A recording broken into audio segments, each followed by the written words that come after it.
All right, you're good to go? Okay, thank you. Of course. Okay, Have a good meeting. thank you a lot, Jordan. Okay, so we're all ready. John, could you do your spiel and then we'll turn it over to Bill and the Yes. speakers. Welcome all. Good evening. This is your first time joining us virtually. You notice that you're all currently muted, and then will remain muted throughout the meeting, except for the co-chairs and speakers who present for the agenda. Following the presentations, as we move through the agenda, the co-chairs will call members of the public wishing to speak. You can speak by going to the raise hand button on the bottom of your screen, not the wave or thumbs up button, as those appear. Only press it once. If you press it a second time, it will go back down. If you're calling on your phone currently, press *9 to raise your hand and *6 to unmute yourself when you're called on to. Be on the lookout for a prompt asking you to confirm a muting once the chairs call on you. The chat is available technical support only to help Zoom software problems and not to ask questions of the co-chairs. They will not see the chat.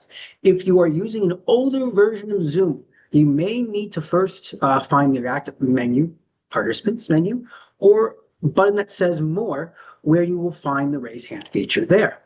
If you are planning to speak during the meeting, it would help us best, of course, to rename yourself with your first and last name so we can keep on track for our record. Please not raise your actual hand or wave at the screen, as we may not be able to see you. Tap me for technical support. Thank you again. Thank you, John. So we get started. Thank you, everyone. Welcome to our September meeting of the Small Business Committee. My name is Bill Angelos. I'm one of the co-chairs, along with the leader, Cam. So today we have two topics. The first, we're going to discuss on the commercial rent control. And we have the following speakers. We're fortunate enough to have them here with us. First, we'd like to introduce New York State Assembly Member Emily Gallagher's office from District 50. And also along with from our office is Hannah Johnson, the Policy Director. And next speaker is Catherine Mercer. She's a small business owner and is also a member of the NYC Network of Worker Cooperative and Advocacy Council. And just to let everyone know that we did invite City Council member Diana Ayala's office, but they're unfortunately unable to attend. And following this topic, we'll have a short presentation from the Manhattan Chambers of Commerce, who will discuss some resources for small businesses. It will be presented by support specialist Sean Pratt-Human and also the economic development specialist Maggie Purita. So we're going to discuss with commercial rent first. This is a continuation of our topic from our February 20th, 2024 meeting with Comptroller Brad Glader. So what is commercial rent control? Generally, it's the amount that landlord can charge small businesses, and it's very distinct from residential rent control. Some may argue that it may stabilize the neighborhood, preserve cultural diversity, or protect small businesses. But the critics may argue that it may discourage property maintenance and also interfere with its market dynamic. So the issue here is why now? A lot of small businesses New York City has lost over about 1,000 small businesses annually due to rent hikes and lease insecurity. Many small businesses are operating month to month without protection. So I'd like to pass it on to Assembly Member Emily Gallagher. So can you tell us about the bill that you're proposing, what the mood in Albany, and what led you to this proposed bill?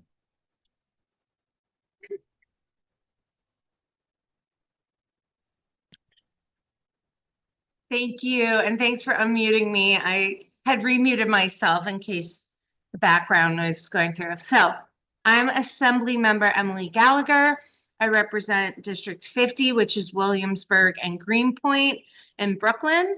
And I am so grateful to you all for inviting us here today to talk about this commercial rent control bill.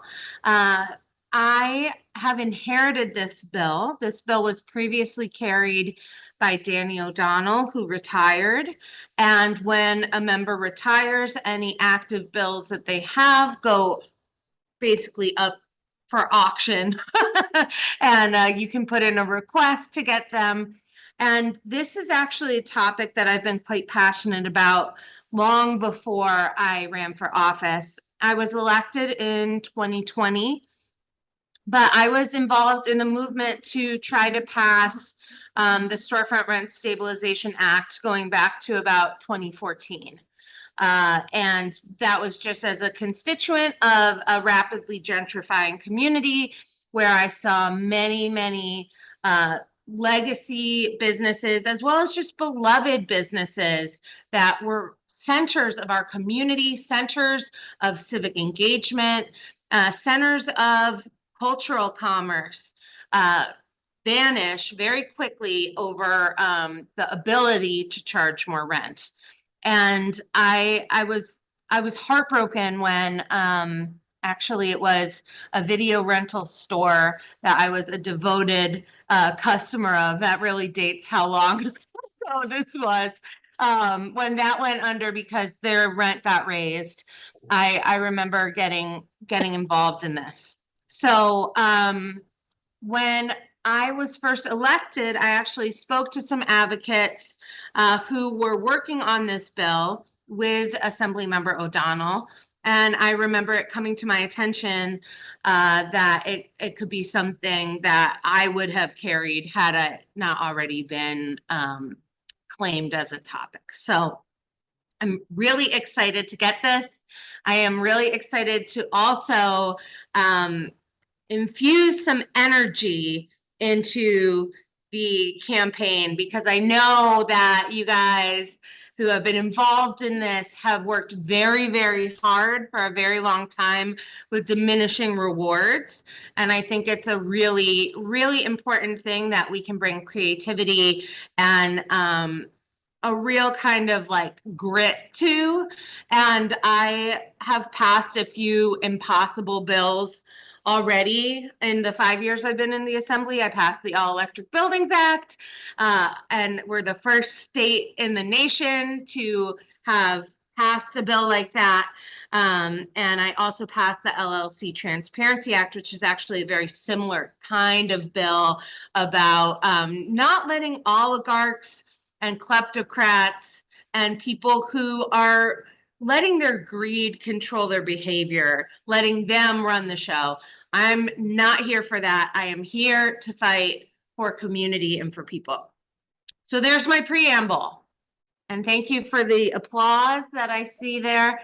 Thank you very much. Now I'm going to do a quick PowerPoint. So if I can share my screen, is that possible? I think I have to become like a co-host or something. You're good to share your screen. I'm good to share? Okay. Try again. Share. There we go. Great. Here we go. Share. Great. Wow. I'm feeling like a technical wizard now. Okay. So I guess I should make this into the actual presentation so we don't give away any of the exciting slides to come. Okay, so as Bill already covered, the goal of commercial rent stabilization is to tackle the cost of living crisis, protect small businesses, and promote vibrant communities. Storefronts and small businesses face the same concerns that we see, tenants facing in residential housing. So really important consideration for that. Okay, so we are actually in a commercial rent crisis. We see a quite high storefront vacancy rate at 11%. That's up from 4% in 2007. 1/5 of our storefronts in New York City are vacant, and that is in low-income census tracts where they desperately need community businesses to be serving their communities, right? This is where we need those anchor kinds of businesses to be able to afford a lease there. And an incredible retail rent increase in the last 10 years or so of 22%. And this really echoes what I've heard from so many constituents, which is, often people sign a 10-year lease, and then when the 10-year lease is up, they suddenly have a completely different level of rent that they're expected to pay, and it forces them out of business. Right before I got on this call, I saw an Instagram post from yet another Greenpoint business going under. We have in Greenpoint been seeing an absolute sweep of these small businesses getting wiped out. And in Williamsburg, I mean, I'm sure you guys can really relate to what we've seen there, where now we just have a lot of chains taking over what used to be community spaces. And worst of all, immigrant business owners are reporting that the majority of them, 77%, are overburdened by commercial rent. That means less money that goes home to the family, less money that goes to the workers, less money that goes back into the community, right? It's all going to the landlord. Oftentimes these landlords are LLCs.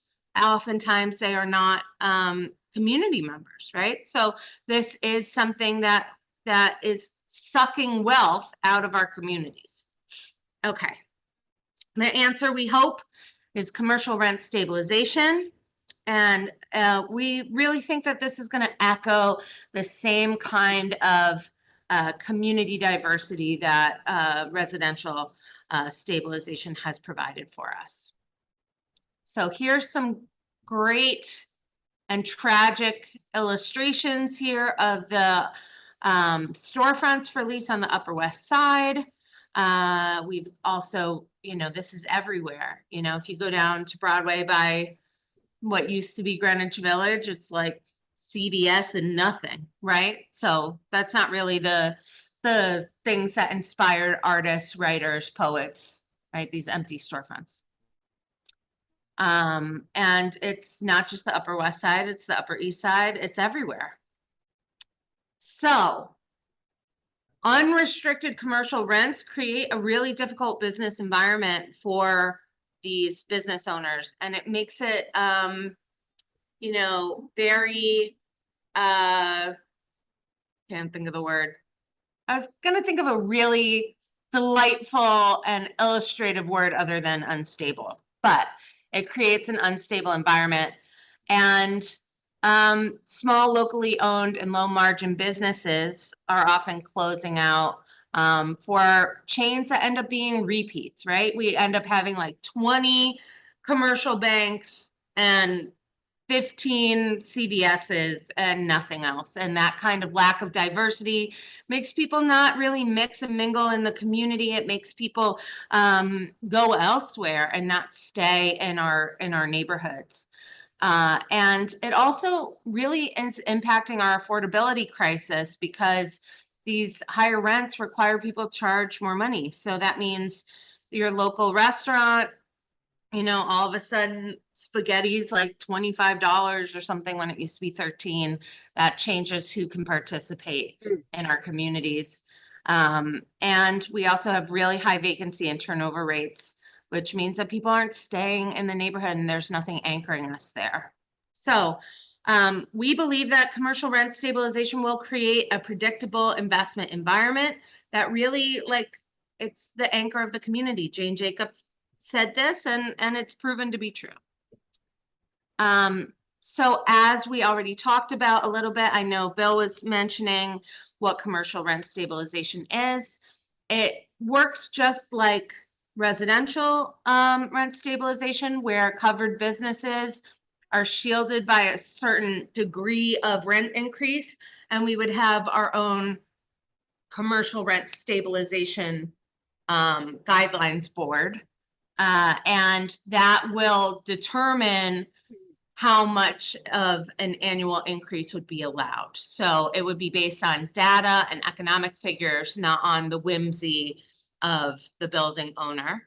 And it will cover businesses that the covered businesses will be entitled to renew if they haven't broken any rules.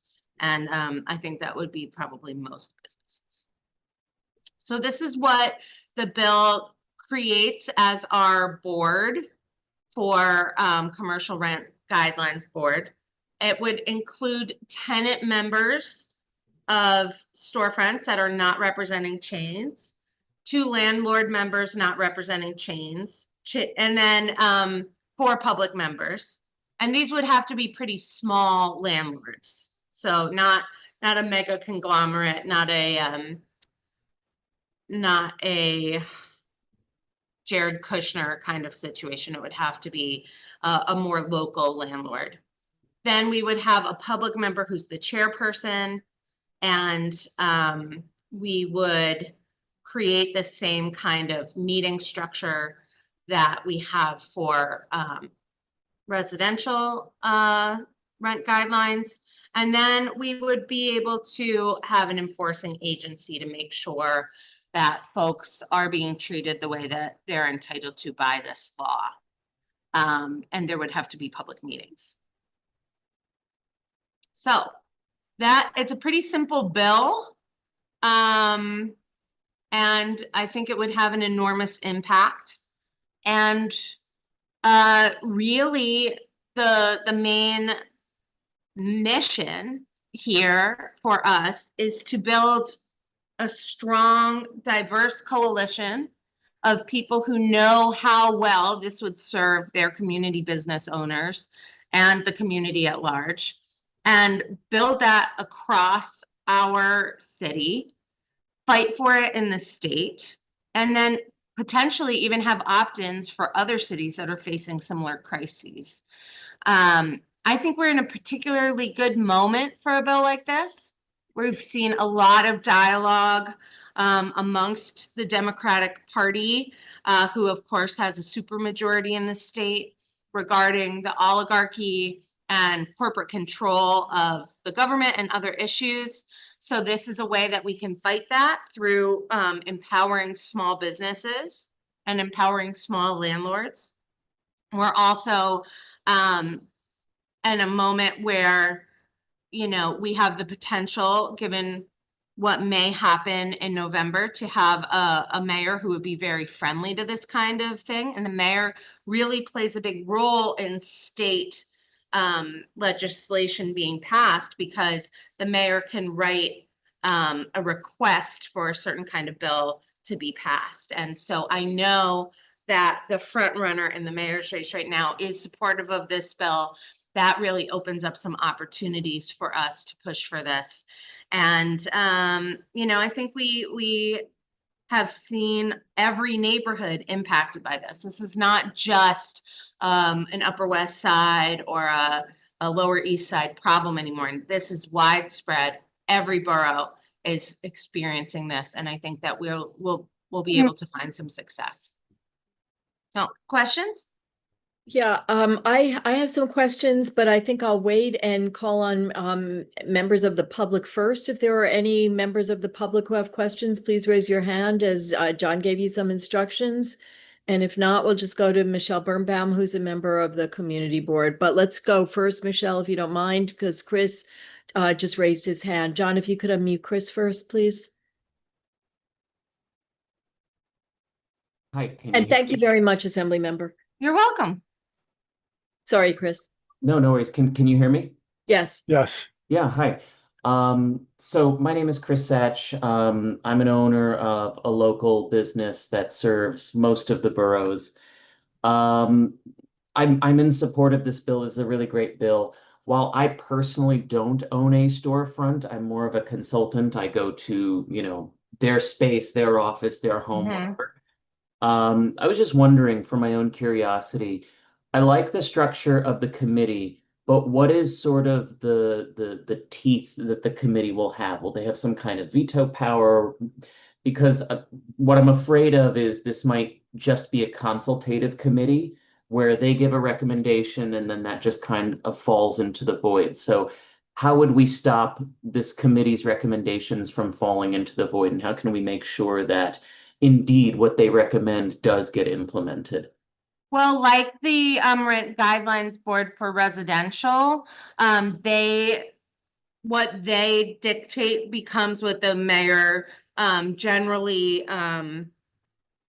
embodies. And part of that is because the mayor is actually appointing the people on the board, Okay. both the public and the landlord and tenant representatives. So, you know, it's in their best interest to appoint people who are going to work with them. And all of those folks would be thinking really through the lens of this stabilization, unless we got a really unfriendly mayor, stabilization being something that they want. So the enforcement agency would be able to investigate leases, and like with rent stabilization, the metric is if you are caught violating the stabilized rent, you not only owe back whatever the person overpaid, but you also owe penalties. So there, I imagine we would have something similar to that put in place. Okay, so they could find people and things Right. like, okay, makes sense. Thank you. Yeah, no problem. Thank you for your support. Michelle, do you mind if I just piggyback off of that? Because I'm just wondering, Assemblymember, you referred to an unfriendly mayor. What happens if there is an unfriendly mayor? I know that you have staggered terms, so he or she is not appointing everybody, but Right. appointing some people. And we have seen some mayors who are particularly friendly to powerful real estate interests here. And I imagine that if for instance, Related or Extel, they own storefronts as well. So they must have, I would imagine, vehement opposition. So what happens with an unfriendly mayor? Yeah, you know, that's something I'm not sure what the answer would be. You know, they would still have the power to appoint as the law stands, as the proposed law stands. But certainly, you know, we are playing with ideas about, you know, what works, what doesn't work. We've seen, you know, Adams has been fairly unfriendly to tenants, and we've seen, you know, the public pushback on that that even led to the recall of the rent raise, and it's been an amazingly enormous issue in the election. So I think how people react and act with this board would influence their approval rating as mayor. Thank you. Okay, Michelle, Welcome. John, could you unmute Michelle, please? I'm unmuted, I think. Am You I are. unmuted? I believe I Yeah. am. Yes, you are. Hear you. Yeah, okay. Firstly, I'm sorry I didn't have this bill in advance because I would have liked to have really read it, because the devil is always in the details, Mhm. not in someone else's description of what's in the bill. So I don't think I'm speaking to it from full advantage, but I do have a couple of questions. Do you have percentages in mind? Like, for example, in some stabilized residential, if it's a 1-year lease, you can't raise it more than this percentage. If it's 2 years, it's this percentage. When you're talking about business leases, you're talking about long-term leases, 5 years, 10 years, 20 years. Is that what you have in mind? Percentages? No, I think all that this bill does at the current moment is create a board and create a reporting and response mechanism. It So it doesn't creates a dictate what the vehicle. terms are. It creates a vehicle for having stabilization. Right. And in your thinking, what is your remedy for the landlords who might be subject to restrictions on the rent? They are also small business.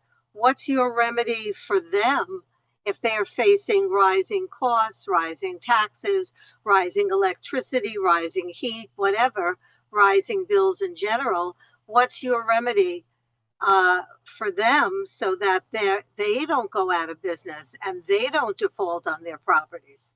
Well, that is precisely why there are 2 landlord members on the board who would be able to bring those concerns into the discussion that the board is having when they're determining what the raises would be. So we would have 2 business owners who are tenants of buildings. We would have 2 landlord representatives that are specifically of smaller buildings. So you would not have a diluted a diluted authority of somebody who, as I mentioned, like a Jared Kushner who owns hundreds of Yeah, buildings in New York but they City. have whether you're a big landlord or a small landlord, the business mechanism is the same. You can't run a property at a loss. So that's the overall concept, whether you're talking about billions, millions, or 10,000. You can't run a property at a loss. Doesn't matter how big or small the business is. So what you're saying, your mechanism are the two business owners, the two landlords, I believe, is that what you said, on the commission?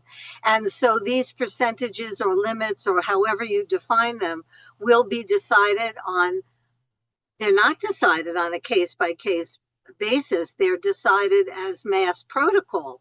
So I think you run into some trouble there. As I say, I don't have the bill in front of me, so I don't know if you account for this or not. But on the face of it, it seems to me that you run into some difficulties there, because you have just as many community problems if you have the big guy default as if you have the little guy default. In other words, on any level in the scale, if somebody can't afford to stay in business, whether it's the little guy or the big guy, the community has the ramifications. There are pitfalls, there are problems.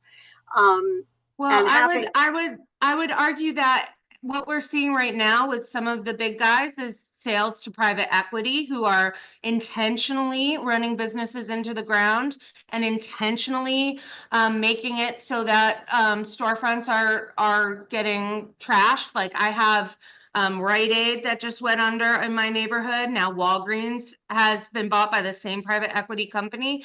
So I think different kinds of businesses are looking at storefronts and retail businesses in different ways. And I think they're interacting in different ways. So I think that it's really important that we keep this to humans who are owning businesses that are meant to serve the community, not businesses so you're saying that there'll be no are going stabilization into for the bigger. So you're saying that this will not apply to the large owner. Is that what you're saying? I'm saying that the large owner would not, this is for buildings that would meet a certain criteria of what would be the rent stabilized tenant, just as we I'm just have. clarifying. So I have the bill right there in the chat. You are welcome to take a look at it, and I'm happy to take your feedback after you've read it. Great. I just have one last question. Am I understanding that you're saying that the big owner is not a participant in this, is not covered by this bill? The landlords that would be allowed on the board of the rent No, I mean covered guidelines by for, the stabilization. right. Pardon?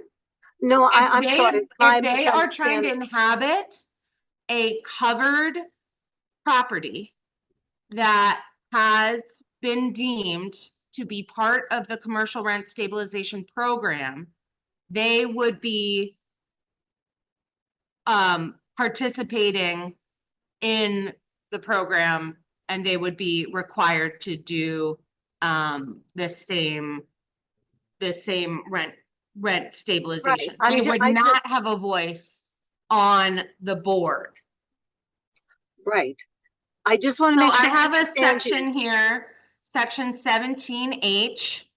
Pass along shall mean any taxes, sewer, water, or utility fee or other operating charges apportioned to the tenant in connection with the use or occupancy of any commercial space, but shall not include any charges that are individually metered to reflect the tenant's exclusive use of such a space, including water, sewage, and utility fees, pass through tax, utilities as part of rent. One number, it would be a two-way appeal process. Okay, I'm finished, but I just have, because I don't think I understood something. So let me just make sure I understand.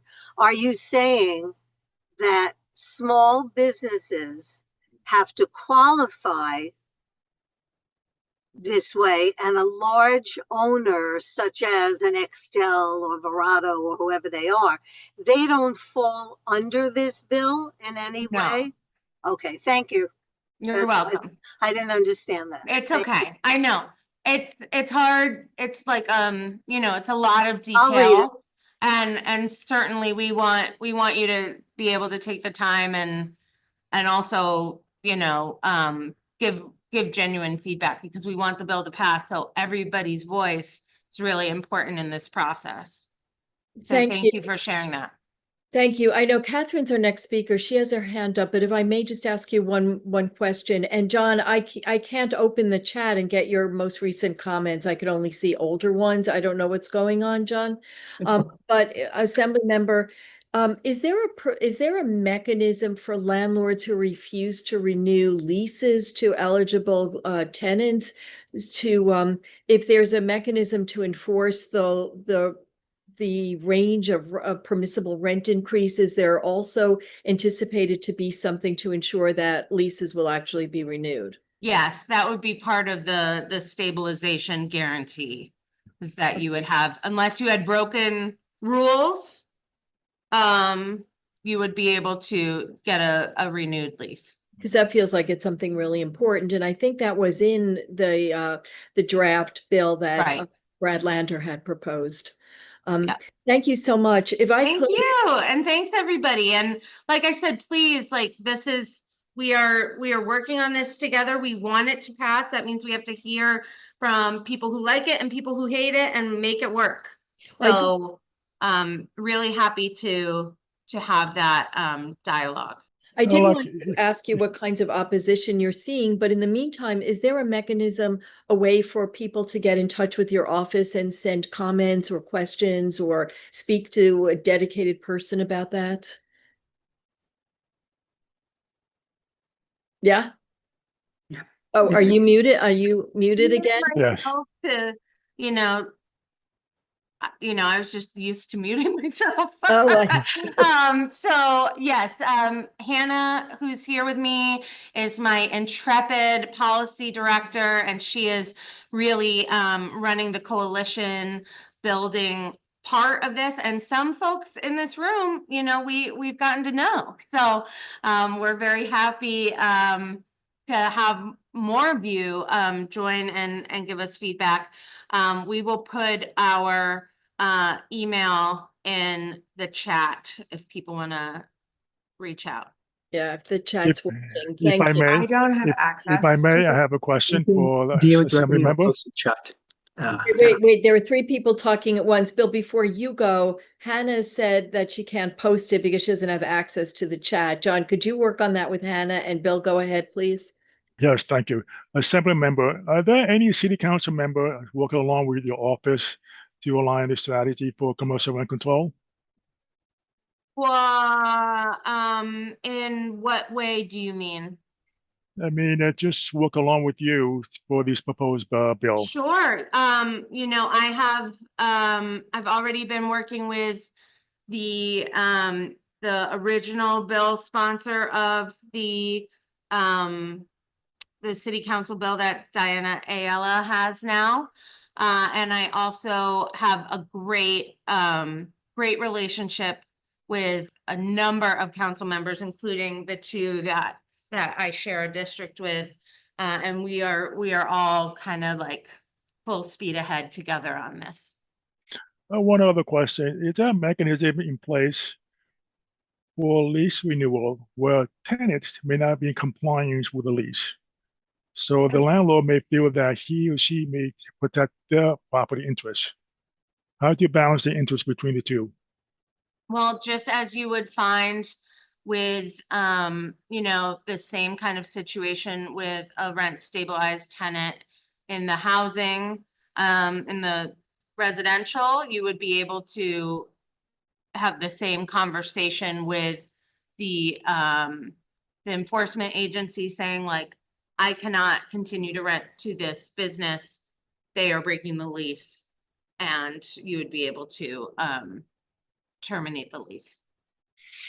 And one more question. Other than commercial rent control, are there other state level policy that you're exploring, like tax incentive or any grant to strengthen small businesses? In terms of small business, not at the moment, but I am on the small business committee, so I'm always got my eyes open, my ears open. If you guys have some great suggestions, I would be happy to take some for things to put in, because actually the small business committee, we're always looking for bills. So let us know. Thanks. Thank you. Thank you We for your time. we will, so thank you. Sorry, Bill, do you want to introduce Catherine, who has her hand up? I don't know, Catherine, did you have a question for the assembly member? Could you unmute her?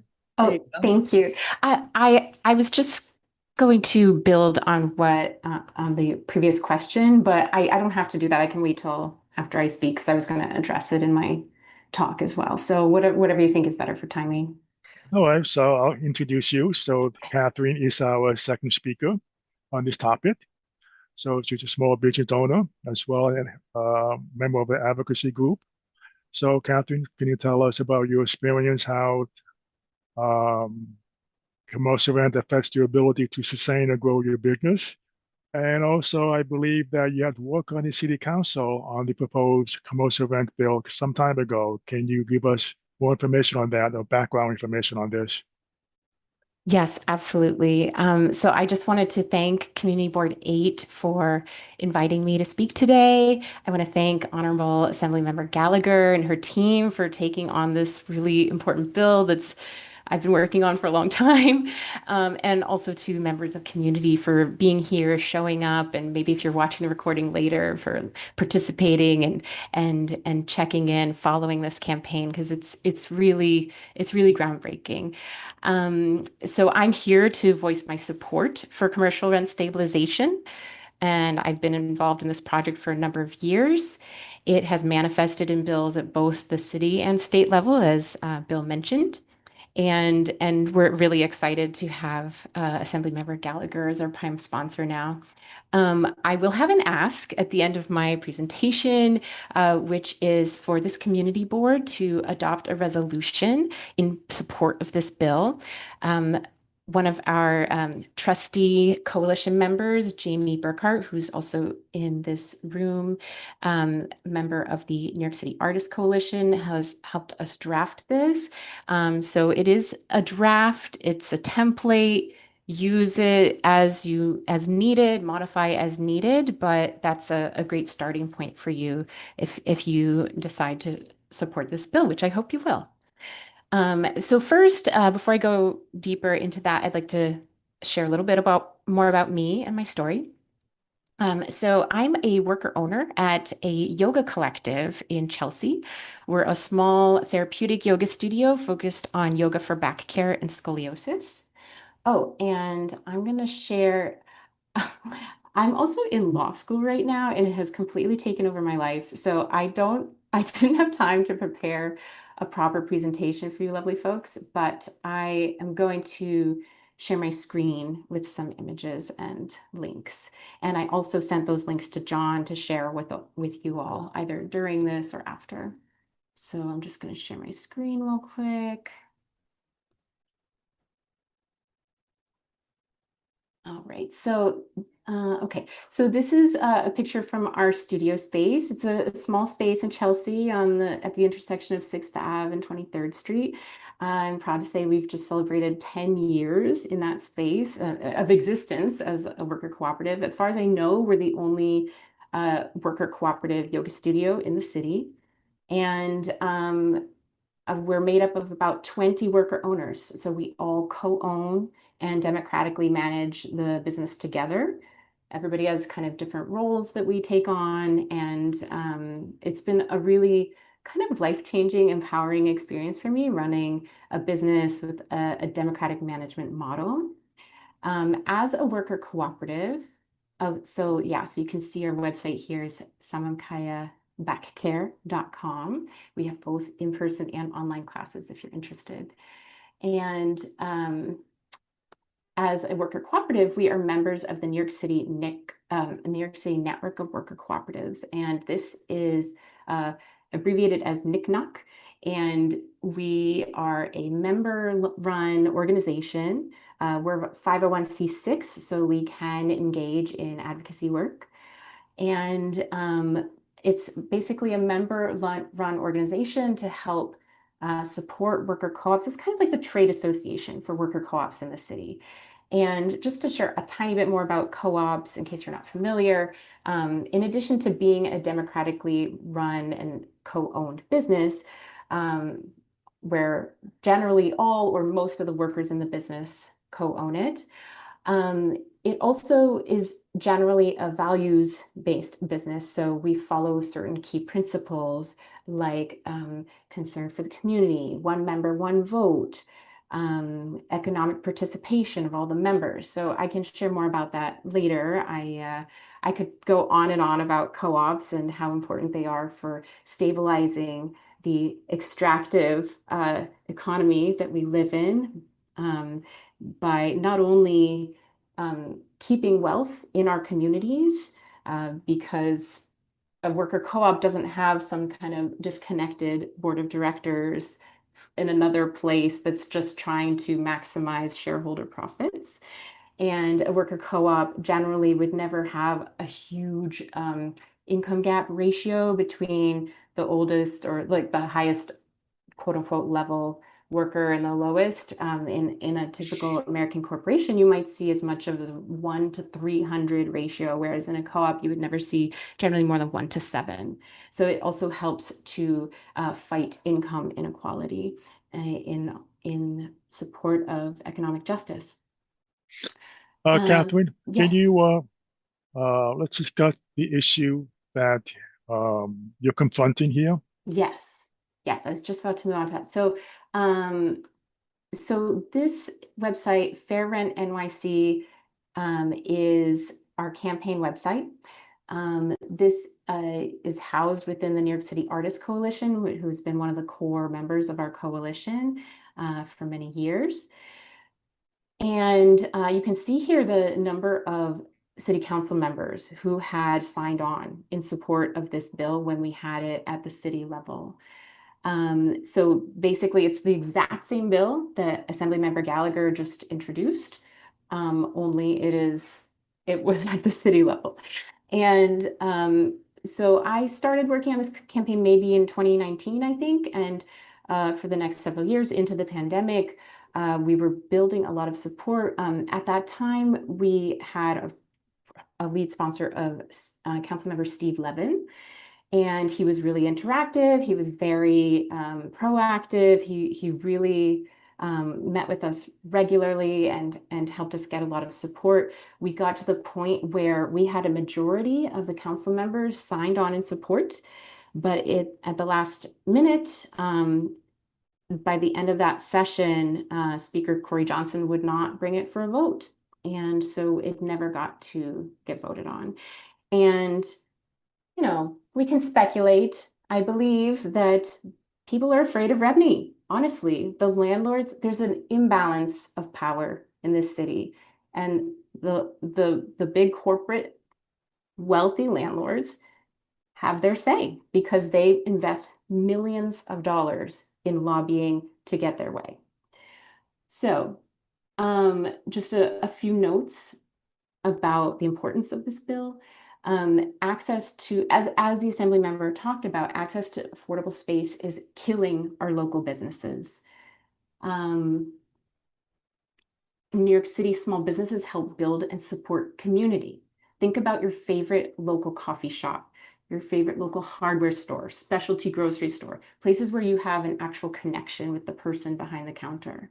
Unless they are in this extremely rare and fortunate position to own their own building, there is no law preventing their landlord from doubling or tripling their rent, raising it as much as they want at the end of their lease. Many businesses like my own have gone into significant debt to build out a space to create the perfect environment for their business. And to not have assurances that our business can stay in its home long term is extremely stressful. It's extremely challenging. And the fact that the rents keep going up, even when the space isn't still growing, it's not like we can bring in many more students into our small little space. All we can do is keep raising the prices of, and that means that anytime we have a price increase, that goes straight to our rent and not to raising our teacher pay, which hasn't raised in years, even though we are a democratic business and we value living wages. So to add to that, in many sad cases, as you know, business owners have had to close their doors for good. And I just invite you to also think about the positive energy that a thriving small business brings to a community and compare that to a monotonous street of chain stores that feels more like a shopping mall, or worse, the blight of vacant storefronts that's plaguing our city that Assembly Member mentioned. And this is the result when landlords can charge whatever they want and just wait for the highest bidder to sign a lease. And this has been an urgent issue well before the pandemic. And then during the pandemic, people were saying, oh, well, the rents have adjusted, they're more reasonable now. Not true. People were still being forced out of their spaces. Yes, rents did go down, but they have now gone beyond pre-pandemic levels again. So just to recap what Assembly Member mentioned about the proposed legislation, which I think I have it up here. Nope. Oh, yes, I do. Okay, Assembly Bill 85568. So just as a comparison, the system of residential rent stabilization has helped keep thousands of families in their homes and communities for decades. The bill that we're proposing would just mimic that system for commercial rents. The Commercial Rent Guidelines Board would be made up of diverse stakeholders, as the Assembly Member talked about, and they would consider all the factors when they're thinking about how much to raise the rents. So that means, okay, how much are property taxes right now? How much are businesses, how many businesses are closing? How can we find a happy medium where everyone is able to keep on going? One thing I wanted to add on to what the Assembly Member was saying and just highlight that built into this bill, there's also an appeals process. So if you, for example, are a landlord that it's really not going to be viable for you to maintain that rate increase, that you definitely need a higher one, you can go to the enforcement agency and go through an appeal. And as long as you have a reasonable case and you can show why it's necessary, then that can be decided in your favor. And I also want to highlight the pass along costs provision, which means that, you know, a lot of times commercial tenants, they get kind of stuck and surprised by these pass along costs and fees that they weren't anticipating. And that makes it extremely hard to budget. And what this bill would do is it would make everything transparent. The landlord can still ask the tenant to pay those things like property tax, utilities, whatever it is, but it has to be clear on the monthly statement and has to be at part of that rent, itemized, so you know how much you have to pay each month and there are no surprises. Then, okay, just a couple more points. As a part owner, I know the struggle of trying to make rent each month, even when there's a dip in revenues. You know, the landlord doesn't necessarily care about that. We're just trying to provide a service that helps people that we're passionate about. We give a lot to our community, and that, I believe, that really brings value that the market doesn't necessarily appreciate. I recognize that we were also extremely lucky. One of the main reasons that we were able to stay in our space throughout the pandemic is because our landlord was willing to negotiate our rent with us during that emergency period. But also, should our system really just be based on luck of the draw, depending on the values and the whims of the landlord?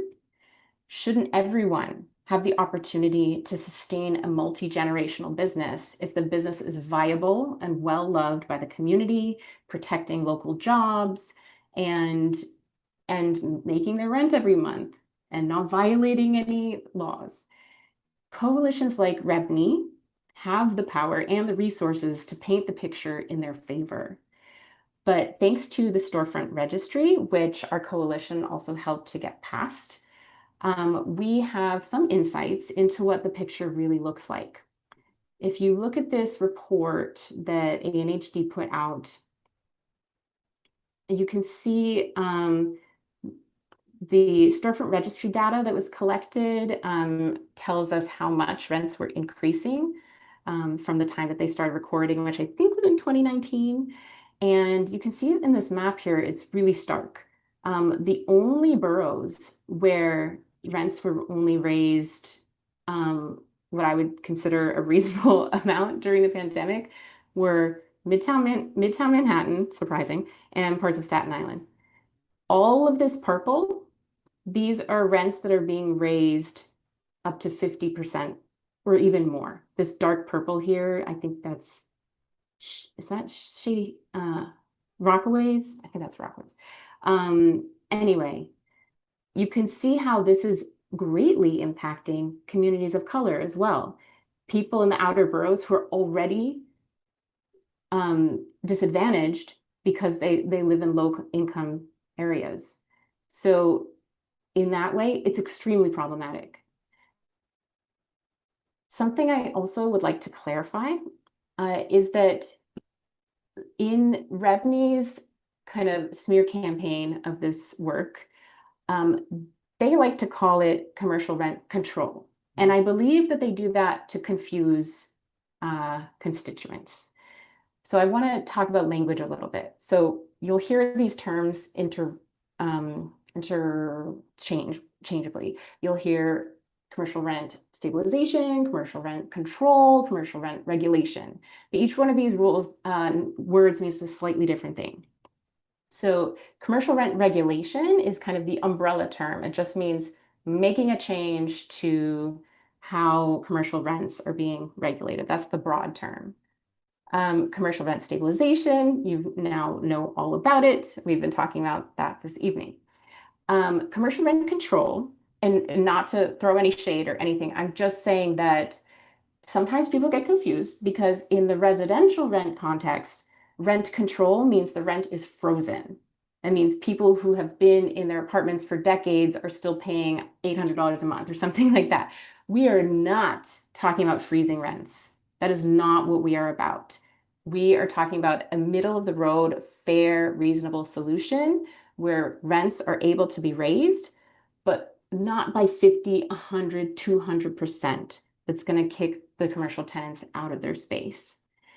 So that's why I prefer to use the language commercial rent stabilization or commercial rent regulation rather than commercial rent control. REBNY will also paint a picture of these poor small property owners struggling to pay their property taxes. But I would just like to remind folks that the reality of the landscape in New York City is that the vast majority of commercial properties are owned by a very small number of very wealthy real estate corporations who care more about maximizing their profits than they care about our neighborhoods. And this bill, I'll say, most small landlords already raise rents a reasonable amount. So it's very likely that this bill would not even impact them. Oh, another thing I forgot to mention is the board, when it determines the percentage that rents could be raised, that can also vary per borough. So they could say rents in Manhattan could be, or it could even be smaller regions. They can determine specific areas of how much the rents can be raised. So they could say rents in Manhattan can be raised by 10%, in the South Bronx by 5%. You know, that's a totally random example, but I'm just saying you can differentiate between different regions of the city. And as I mentioned before, if a landlord really is having trouble, they can use the appeals process to raise the rent more than that. The bottom line is that while residents in this city have some protections to help keep them in their homes, commercial tenants have basically no protections to help keep them in their work homes. When we lose those businesses, it's like losing a member of our neighborhood family.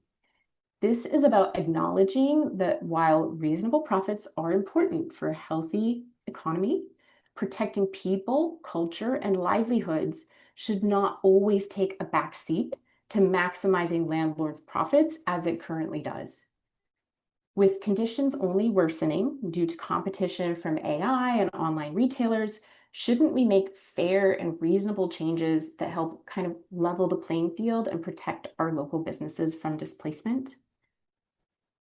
So, what can we do?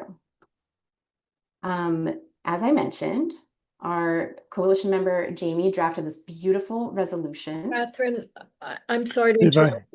We're not if- going to do a resolution this evening. It doesn't seem like the right time. Oh, I'm just sharing it. I'm Thank you. just planting the seed. We don't have to do it right now. I'm just sharing this document with you. And the link is in the chat as well. So we're asking that you consider passing this resolution in support of the bill. Doesn't have to be right now. And please also call your representatives to tell them that you support this initiative. And you can also stay in the loop. I shared our campaign contact info with John, who's gonna, I'm not sure when John's gonna share the links. I think I can't see the chat right now, but hopefully I can share that info after. And I also, yeah, so those are the main points. I'm happy to open up to questions. I did receive some questions from the committee chairs, so I could go into those now, or we could open it up to other questions first. we'll to go to now. Thank you for the presentation. As the leader said, we will not go to resolution today. So we will have a continued discussion at next committee meeting in December. Perhaps by then we may have a resolution. So anyone have any question to pose to Catherine Motka? Before we do that, could I just say, Assemblymember Gallagher, you've been very, very generous with your time, and we don't want to keep you longer than you'd like to be kept. So you're welcome to stay and answer some questions, or you're also welcome to leave, because we are very grateful that you're here. And we would like to invite you back in December for any updates, because we know the legislative session ends at the end of the year and you don't come back for months. So if you have the time, we would love to have you back. No decision necessary now, and you're muted. Thank you so much. I want to say, Catherine, you really verbalized so many of the points that I was, desperately searching to try to make. And like I said, this bill precedes me. I have adopted it. Catherine and Jamie and others have been working on this bill for much longer than I have. So I think I feel really comfortable leaving the rest of the discussion in their hands. And I am looking forward to talking more in the future and hearing more feedback and working together to build a coalition that will finally achieve what we all know is necessary. So and I want to clarify. So the city council, they are going in the fall and ending in December. Me, lucky or unlucky, I spend the legislative session in Albany, and to minimize the difficulty of being away from our families and our community, we are just there January to Right. June. I had it in reverse. Yeah. So I will be in Albany January to June, and that's when we'll really get wrestling to get folks on this bill and to get this bill passed. Well, we'll Okay. be in contact with your office to find out the best time that you could come back and give us an update Perfect. or more information, because this is something that that deserves follow-up, and hopefully in less than 18 months after this meeting, like the time from the last meeting. Hard to believe. Yeah. But I for one, would really like to hear more from you and from Catherine about progress and about any changes or new developments. So we welcome you to come back at a time that works well for you and for the legislation. Thank you. Yeah, great. Well, Thank you so much. And thanks everybody. Thanks for your time. thank you for your time. We'll We see you much later. appreciate it. Thank Take Thank you, care. you. everybody. Bye. Bye-bye. Okay, Catherine, the floor is yours if you'd like to go through those questions, or does anyone else have any questions first? I would like to advise everyone that we do have a report prepared by the Association for Neighborhood and Housing Development on the State of SOAP Fund 2023 Beyond Recovery attached to this meeting.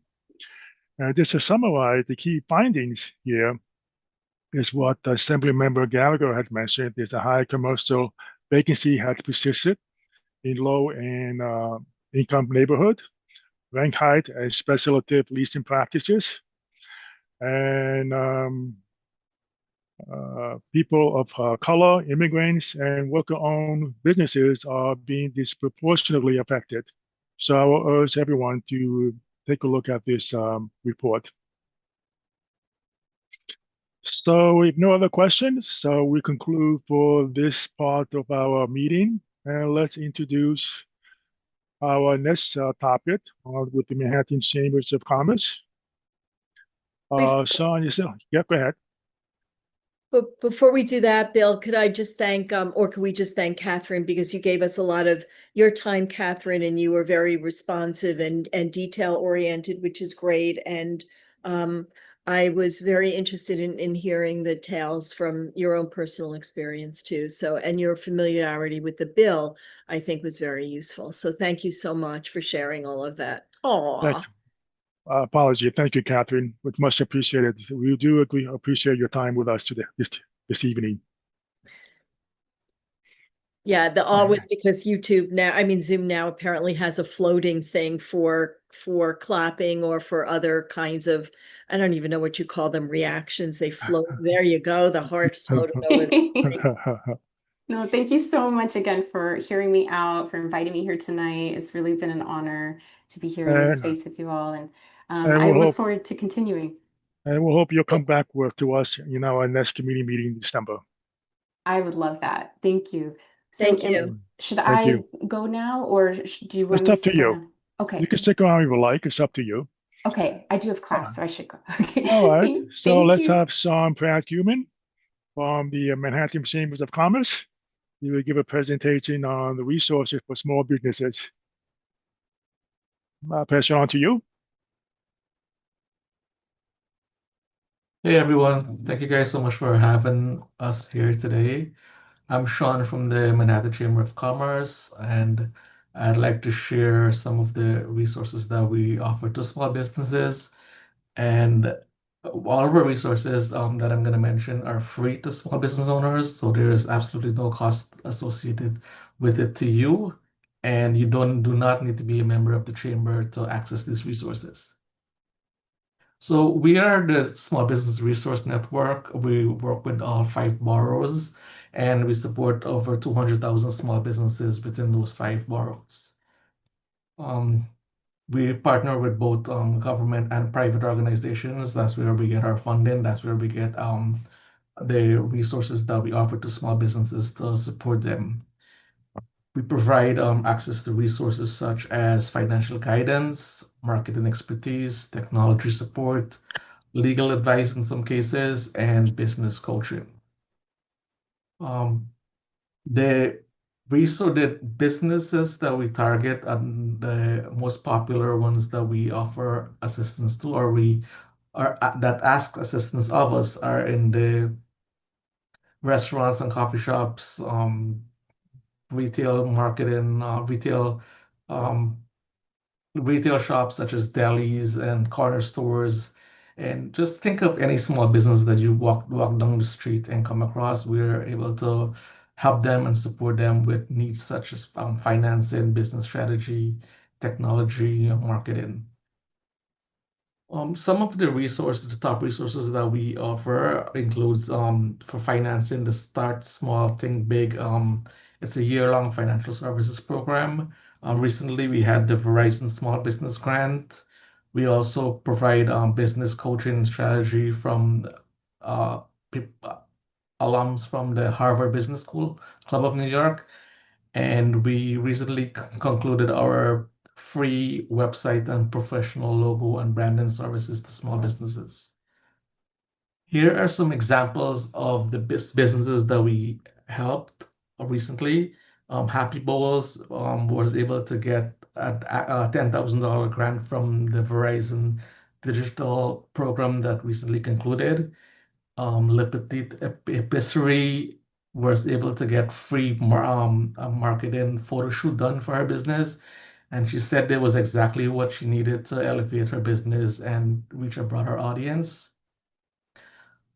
Cosmic Cat Cafe was able to get a grant for my minority-owned business, and Acro Express Corp was able to get a professionally done website built for them from scratch, absolutely free. So to qualify, you just need to have less than 100 employees and be within the city of New York.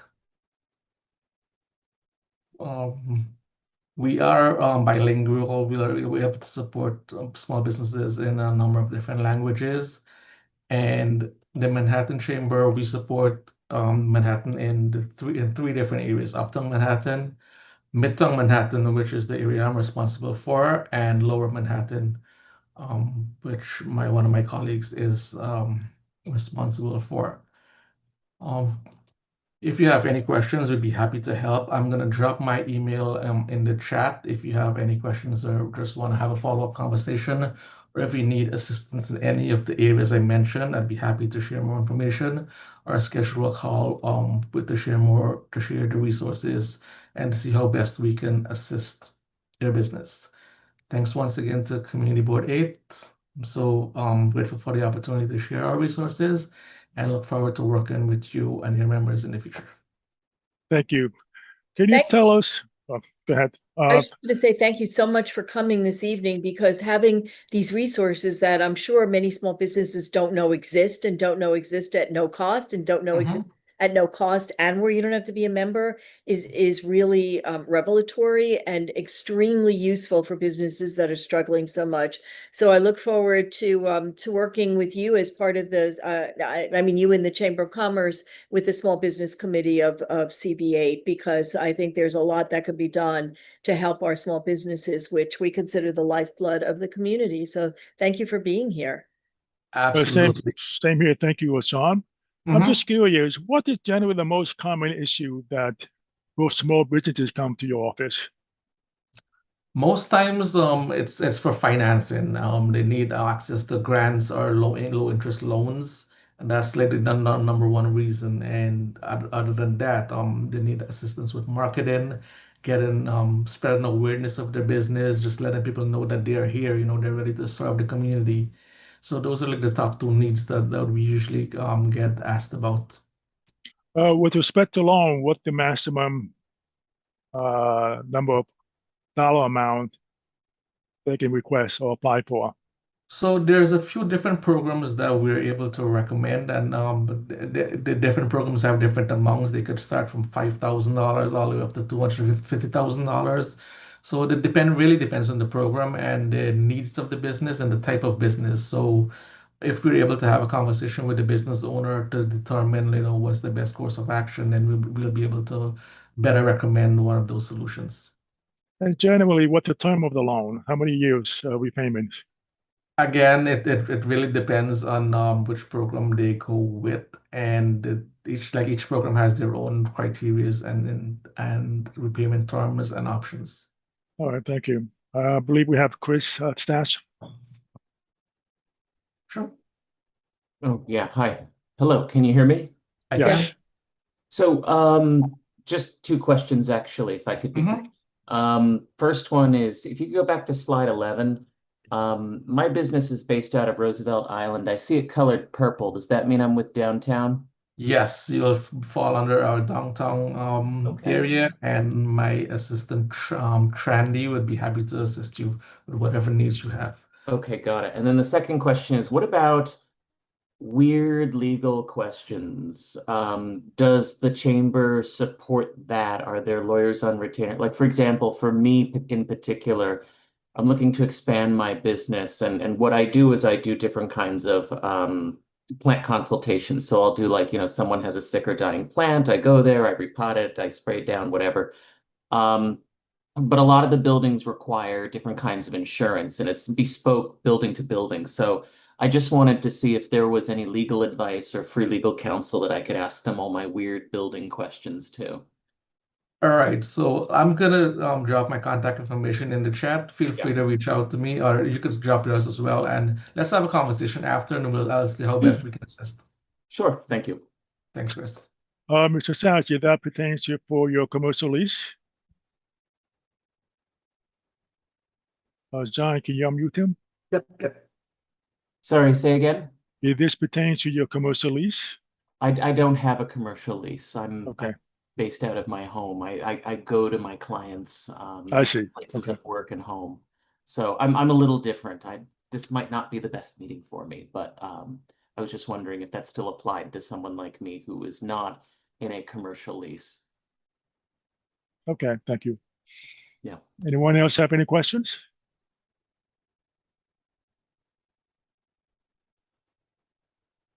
All right. So thank you, Mr. Park-Human. We do appreciate your time and a very informative educational presentation. And We'll connect to see what kinds of things we could do together, the community board and the Chamber of Commerce for small businesses. Again, we really appreciate your being here and you're providing these resources as a community member, a resident. I really am very happy for whatever is done to help the small businesses that I'd rather see than the giant banks and chain stores. So thank you. And I urge everyone to check our website. We have a list of resources for small businesses. So Yes. they're available. Maybe if you're looking for some information or assistance, let us know. We will try to connect you with them. Yes, and we do try and post information about grants or other kinds of resources, help for small businesses, whatever we see on our website. So please check in regularly. Lita, Bill, Okay, Michelle we has a have question. Michelle. So with thanks to everybody and to the co-chairs, I just want to move to adjourn. Anyone a second? Yeah, well, I'll I'll second. second. I'll second. All right, thank you, everyone. Thank you for attending our Thank you, committee meeting. everybody. Take Thank you, care. Have a good Alita night. and Bill. Thanks very much. Bye-bye. Have a good night. Bye. Good night, everyone. And thank you for being here. Good night.